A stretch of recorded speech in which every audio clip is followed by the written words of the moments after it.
Lucas capítulo 2, versículos del 8 al 14 dice así: Había pastores en la misma región que velaban y guardaban las vigilias de la noche sobre su rebaño. Y he aquí se les presentó un ángel del Señor, y la gloria del Señor los rodeó de resplandor, y tuvieron gran temor. Pero el ángel les dijo: No temáis, porque he aquí os doy nuevas de gran gozo, que será para todo el pueblo, que os ha nacido hoy en la ciudad de David un Salvador, que es Cristo el Señor.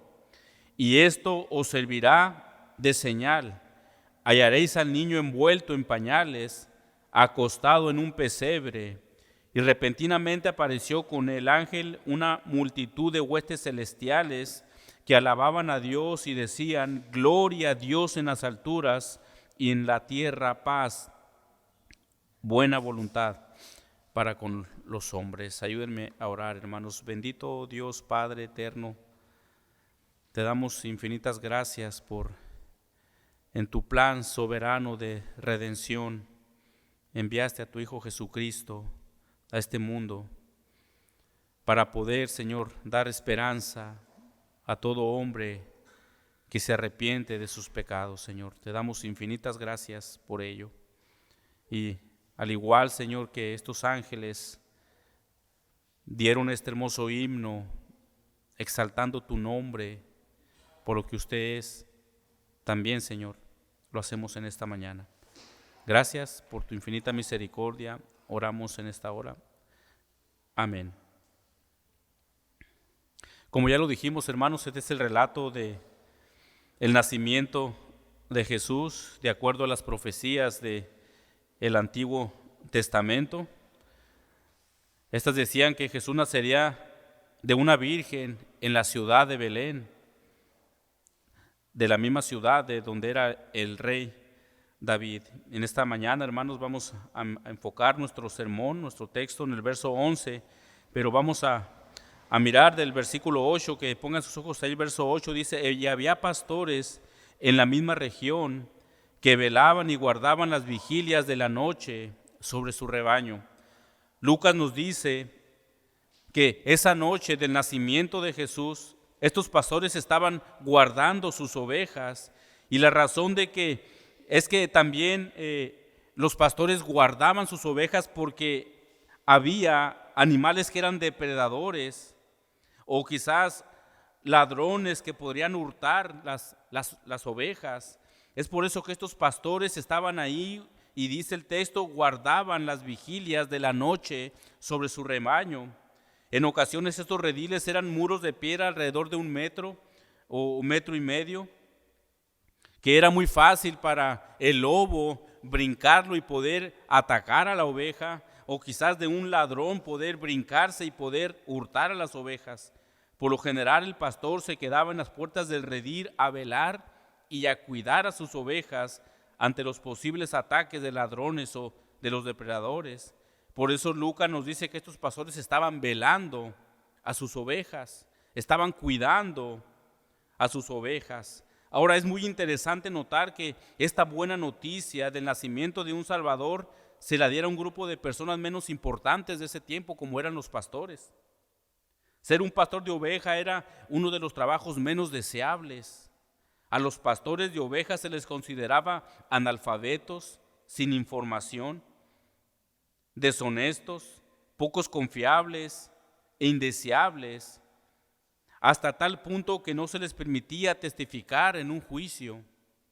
Debido a que las ovejas requerían cuidado los 7 días de la semana, los pastores no podían cumplir plenamente con las leyes judaicas del día de reposo desarrollada por los fariseos.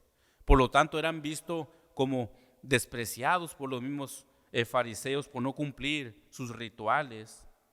Sin embargo, esto no quiere decir que ser un pastor fuera una ocupación ilícita o de mala reputación.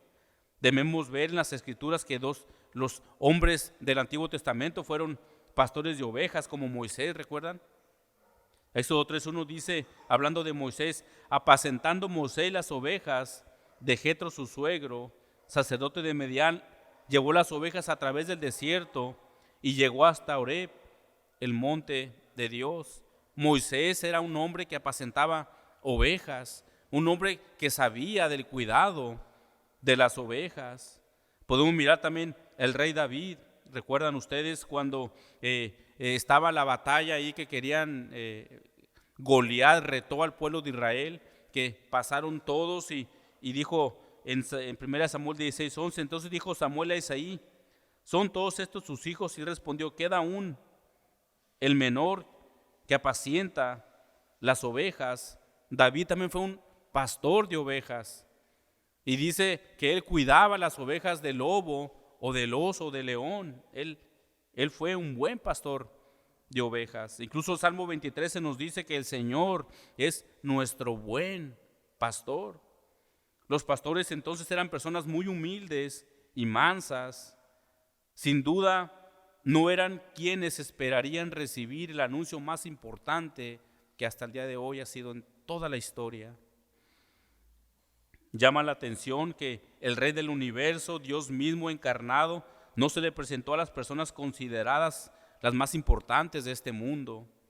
No buscó a los más religiosos de esa época ni a los más ricos o más pudientes. Dios se manifestó a un grupo de pastores sencillos y humildes. Ellos estaban en Belén trabajando durante las vigilias de una noche ordinaria como cualquier otra, cuidando sus rebaños. Es paradójico que el nacimiento más extraordinario de la historia sucediera bajo las circunstancias más incomprensibles y humildes que como humanos nos podemos imaginar.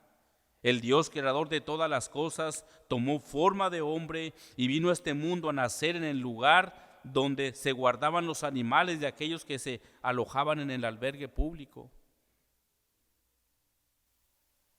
Esto, hermanos, es grandioso, como el Señor no buscó a los más listos, más preparados. Pero miren, pongan sus ojos en el versículo 9, dice, y aquí se le presentó un ángel del Señor y la gloria del Señor los rodeó de resplandor y tuvieron gran temor. Lucas nos dice que estos pastores estaban en lo más suave de la tranquilidad de la noche, pero en eso sucede algo tan inesperado, algo que turbó sus corazones al grado de tener temor, no solamente un temor pequeño, un miedo pequeño. Lucas nos dice que tuvieron gran temor. Estos pastores se aterrorizaron al ver lo que estaba pasando, y el motivo de este gran terror, dice aquí, por la aparición del ángel del Señor. Un ser angelical había sido enviado a estos pastores para dar esta noticia. Después Lucas nos dice que un resplandor los rodeó, pero este resplandor fue la gloria de Dios que se había manifestado a esos humildes pastores. A lo largo de la Biblia, hermanos, miramos la gloriosa presencia de Dios que se manifestó en forma de luz brillante. Por ejemplo, miramos en Éxodo 24:7, dice, y la apariencia de la gloria de Jehová era como un fuego abrasador en la cumbre del monte a los ojos de los hijos de Israel. ¿Ustedes recuerdan la historia? Moisés sube al monte Sinaí hasta la cima y desde abajo el pueblo podía ver la presencia de Jehová como un fuego abrasador. En la visión del profeta Ezequiel miramos la gloria de Dios. Ezequiel 1:27 dice, y vi apariencia como de bronce refulgente, como apariencia de fuego dentro de ella en derredor, desde el aspecto de sus lomos para arriba y de sus lomos para abajo, y vi que parecía como fuego y que tenía resplandor alrededor.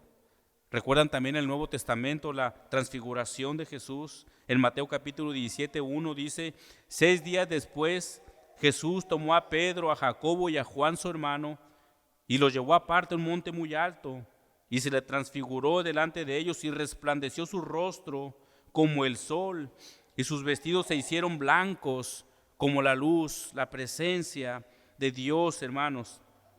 Apocalipsis 1:16, tenía en su diestra 7 estrellas, de su boca salió una espada aguda de 2 filos y su rostro era como el sol cuando resplandece con su fuerza. La manifestación de esta gloria, hermanos, se le llama el Shekinah.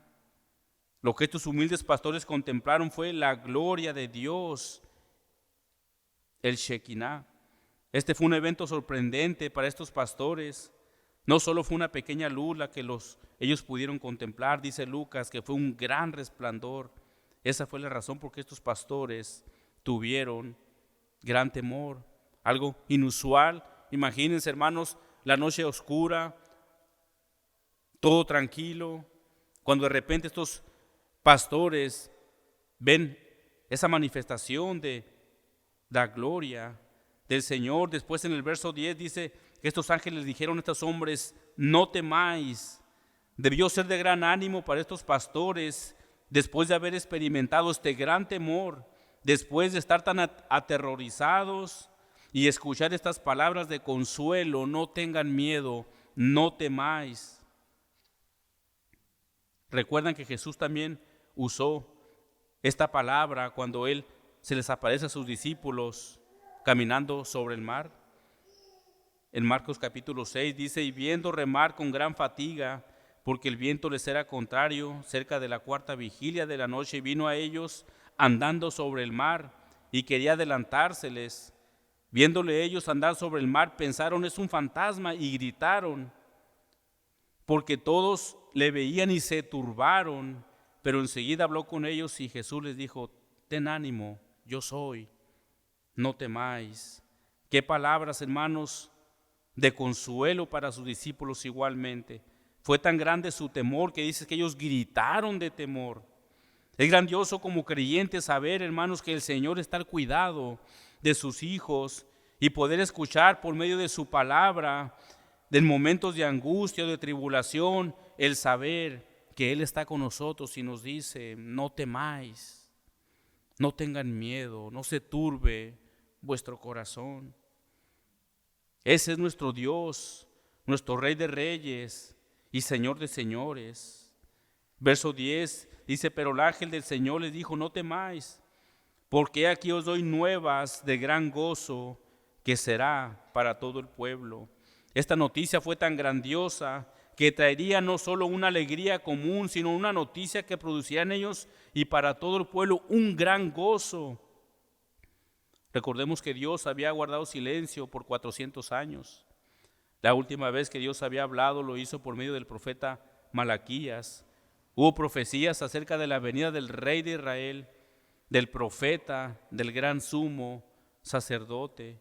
Y sin duda esta noticia que ellos estaban por recibir traería gran gozo para ellos. Miren lo que dice el verso 11: que os ha nacido hoy en la ciudad de David un Salvador, que es Cristo, el Señor.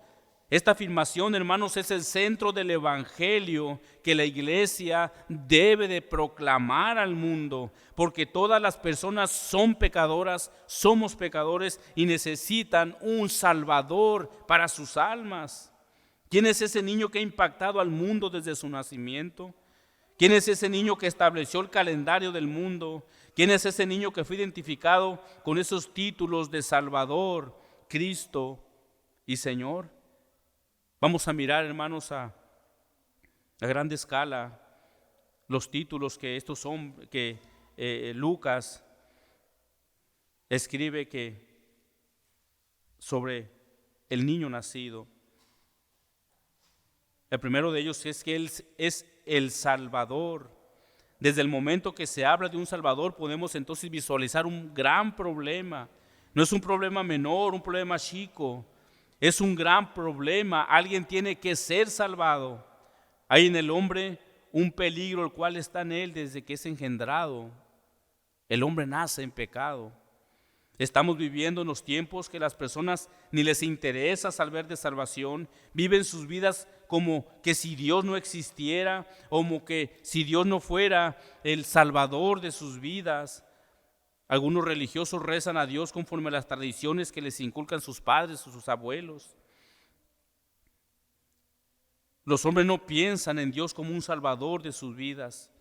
No piensan en decir: yo soy pecador y estoy perdido en mis pecados y ocupo un Salvador. Simplemente, hermanos, miramos en estas fechas. Nosotros celebramos el nacimiento de Jesús por la esperanza que nos trajo, por el perdón de nuestros pecados.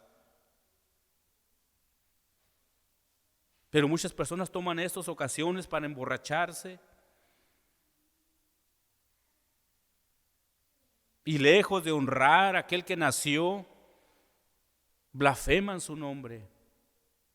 No quieren saber nada de ese niño que ha nacido.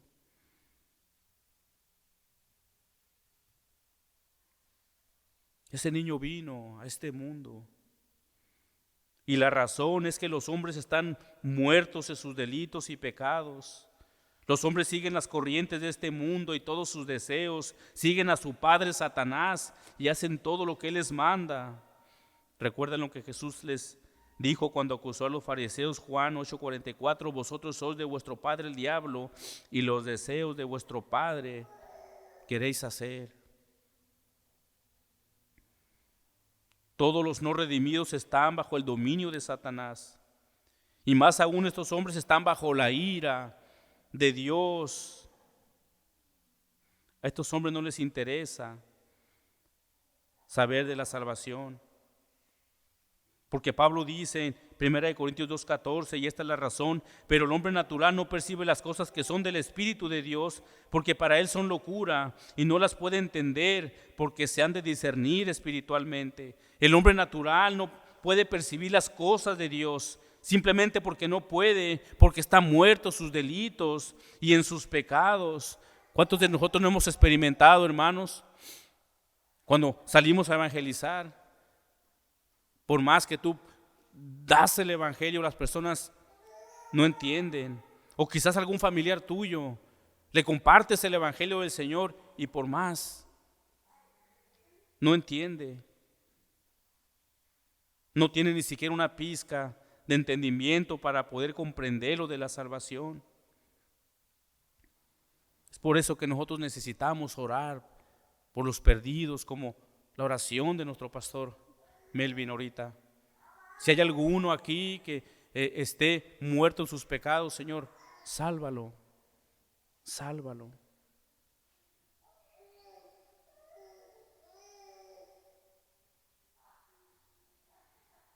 La llegada del niño Jesús, de ese bebé,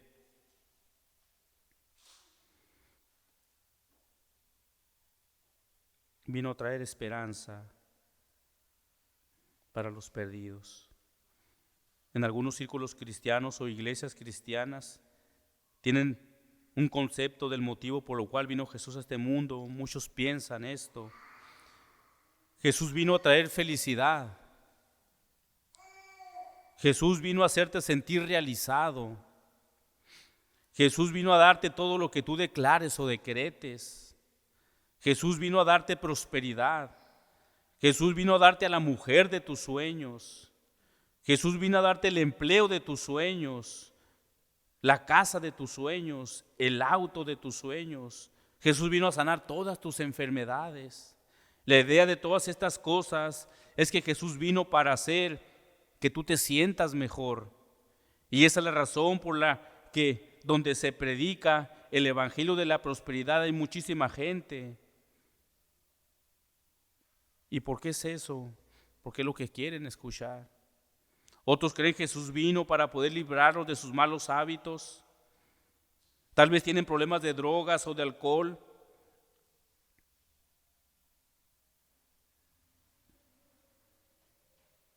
Y vienen a Jesús únicamente para ser librados de esos pecados en específicos. Pero no buscan a Jesús como su Salvador. Ciertamente Jesús liberta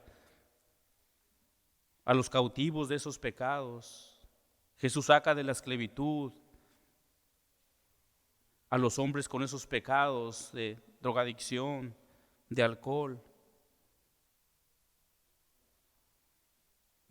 Pero el problema es cuando las personas buscan a Jesús, pero solo para que les ayude a salir de esos pecados en los cuales viven, pero no le buscan como el Salvador de sus almas.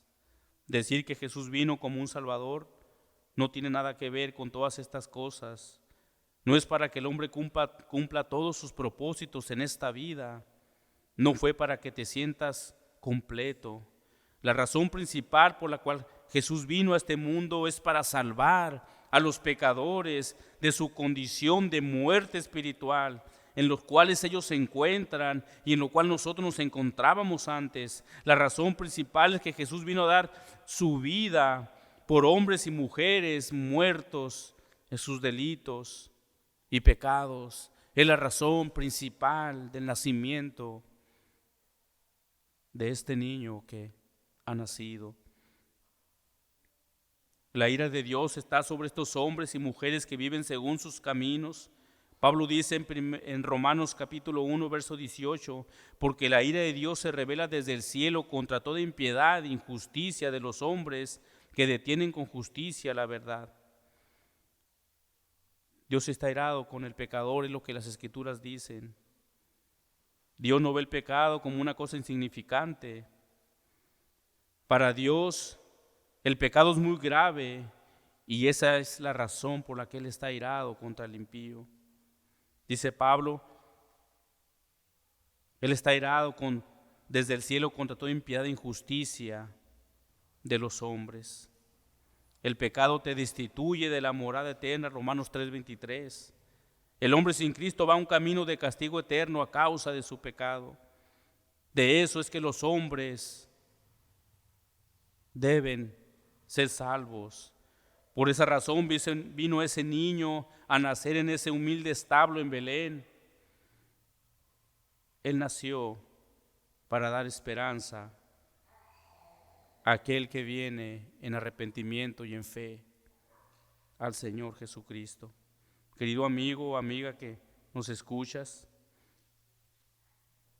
quizás estás viviendo en una condición de pecado. Las Escrituras nos dicen claramente en el Evangelio de Juan 3:36 que el que rehúsa creer en el Hijo no verá la vida, sino que la ira de Dios está sobre de él. Jesús vino para salvar a pecadores como tú y como yo. Necesitas, amigo que me escuchas, correr con urgencia para ser rescatado de tus pecados. Este es el mensaje central del Evangelio. Cristo vino a este mundo a salvar a los pecadores como usted y como yo. Pablo lo dice de esta manera en 1 Timoteo 1:5, palabra fiel y digna de ser recibida por todos, que Cristo vino al mundo para salvar a los pecadores, de los cuales yo soy el primero. El anuncio angelical de su nacimiento estableció desde el principio el propósito de la vida y ministerio de Jesús. Él no vino al mundo para ser un ejemplo de nobleza e integridad, aunque lo fue. No fue simplemente un judío sabio, un maestro de moral y ética, aunque lo fue. Tampoco fue un reformador social pasivo, no violento, como una clase de Gandhi en el siglo I. La Escritura afirma que Jesús es el Salvador del mundo. Él fue y es el Salvador del mundo, Juan 4:42. Él vino a buscar y a salvar lo que se había perdido, Lucas 19:10, porque Él salvará a su pueblo de sus pecados, Mateo 1:21. Amigo que me escuchas, el verdadero destructor del hombre es el pecado. No son las guerras, no es el hambre, no es la enfermedad. El destructor del hombre es el pecado y esto es real. El hombre ocupa ser salvado de sus pecados. Es por eso y es la razón por la que domingo tras domingo se predica el mensaje de salvación en este púlpito. Tienes que saber que hay un Salvador para tu vida, un Salvador que puede librarte de la ira de Dios. El Evangelio de Mateo, capítulo 21, dice: dará luz a un hijo y lo llamará su nombre Jesús, porque él salvará a su pueblo de sus pecados. Después Lucas nos dice que el Salvador del mundo es Cristo. Esta palabra en su idioma original es ungido. En el Antiguo Testamento podemos mirar que solo 3 personas eran ungidas de una manera muy especial: el rey, el sumo sacerdote y el profeta. Por ejemplo, miramos a David cuando fue ungido como rey en 1 Samuel 1:16. Envió pues por él y le hizo entrar, y era rubio, hermoso de ojos y de buen parecer. Entonces Jehová dijo: levántate y úngelo, porque este es. Y Samuel tomó el cuerno del aceite y lo ungió en medio de sus hermanos. Jesús fue ungido primero en el sentido del rey señalado de Dios, el rey de reyes, el cual había profetizado Isaías, capítulo 9. El apóstol Juan lo llama rey de reyes en Apocalipsis 17:14. Pelearán contra el Cordero y el Cordero lo vencerá, porque el Señor de señores y Rey de reyes. Ese niño que había nacido, aunque nació de una manera muy humilde, fue el Rey de reyes y es el Rey de reyes y Señor de señores. Otra persona que era ungida también era el sumo sacerdote. En el Antiguo Testamento el sumo sacerdote era ungido para el servicio de Jehová. Lo podemos leer en Levítico 21:10, que dice así: y el sumo sacerdote entre sus hermanos, sobre cuya cabeza fue derramado el aceite de la unción, y que fue consagrado para llevar las vestiduras, no descubrirá su cabeza ni rasgará sus vestidos. El sumo sacerdote era ungido. En el Nuevo Testamento leemos Hebreos 13:1. Por tanto, hermanos santos, participantes del llamamiento celestial, considerar al apóstol y sumo sacerdote de nuestra profesión, Cristo Jesús. El oficio del sumo sacerdote consistía en ser intermediario entre Jehová y los hombres, por lo cual Pablo dice en 1 Timoteo: porque hay un solo Dios y un solo mediador entre Dios y los hombres, Jesucristo, hombre. Jesús intercede por nosotros. Hebreos 7:24, por lo cual puede también salvar perpetuamente a los que por él se acercan a Dios, viviendo siempre para interceder por ellos. Otra persona que era ungida también era el profeta. En el Antiguo Testamento leemos en 1 de Reyes 19:16, que dice: a Jehú, hijo de Misdi, ungirás por rey sobre Israel, y a Eliseo, hijo de Safat de Abel Meola, ungirás para que sea profeta en tu lugar. Eran las tres personas que eran ungidas de una manera especial. Después los ángeles dicen que ese niño es el Señor. Ahora es común que la mayoría de los cristianos miremos a Cristo como un Salvador, y eso es bueno y es correcto, pero la mayoría de creyentes olvidan que nuestro Salvador es también Señor, y la mayoría de las referencias bíblicas lo exponen como Señor. La palabra en griego para curios, para Señor, es curios. Esta palabra tiene muchos términos como amo, por lo general indica autoridad absoluta sobre una casa, dueño, soberano, gobernante. Entonces el Señor es alguien que tiene posesión y poder en absoluto. Existen alrededor de 773 citas bíblicas en los que la raíz griega curios se relaciona con Jesús como Señor. Debemos de recordar también, hermanos, que en el primer siglo había muchos ídolos o dioses paganos a los cuales también se les llamaban Señor. Estos pueblos paganos llamaban Señor a muchas cosas, como al sol, a la luna, a las estrellas, al fuego o a ciertos animales. Y también a señores mitológicos como Apolo, Júpiter y Venus. Únicamente para tomar una referencia bíblica de esto, vamos a leer Hechos 14, está un poquito largo, hermanos, pero para que podamos entender. Hechos 14:8 dice: y cierto hombre de Listra estaba sentado imposibilitado de los pies, cojo de nacimiento, que jamás había andado. Este oyó hablar a Pablo, el cual, fijando sus ojos y viendo que tenía fe para ser sano, dijo a gran voz: levántate derecho sobre tus pies. Y él saltó y anduvo. Entonces la gente, visto lo que Pablo había hecho, alzó la voz y diciendo en lengua licanoica: dioses bajo la semejanza de hombres han descendido a nosotros. Y a Bernabé llamaron Júpiter y a Pablo Mercurio, porque este era el que llevaba la palabra. Y el sacerdote de Júpiter, cuyo templo estaba frente a la ciudad, trajo toros y guirnaldas delante de la puerta, y juntamente con la muchedumbre querían ofrecer sacrificios, querían rendir sacrificios a Pablo y a su acompañante. Ya ven cómo ellos nombraban Señor a cualquier cosa, a cualquier persona. Este término de Señor, para muchos creyentes, es algo que se olvida porque no se entiende el significado glorioso. Pablo nos dice en su carta a los romanos que confesar a Jesucristo como el Señor es fundamental para la salvación de los hombres. ¿Recuerdan?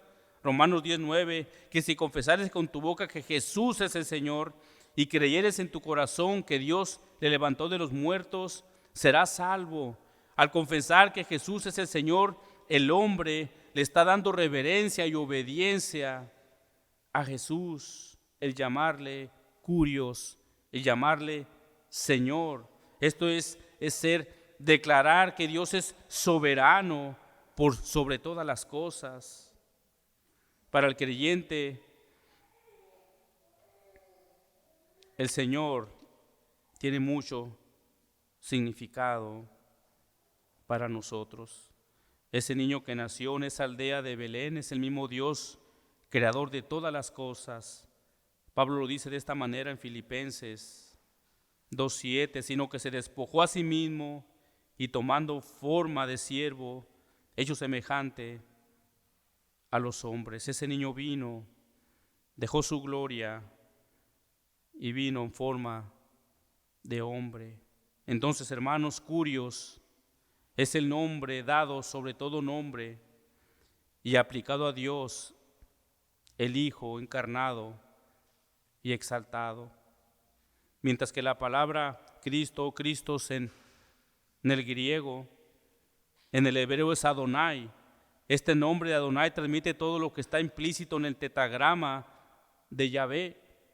Este es el nombre de Dios, como lo leemos en el libro de Éxodo. Ustedes recuerdan cuando el Señor manda a Moisés con Faraón y Moisés le dice, y si me preguntan, ¿quién me envió?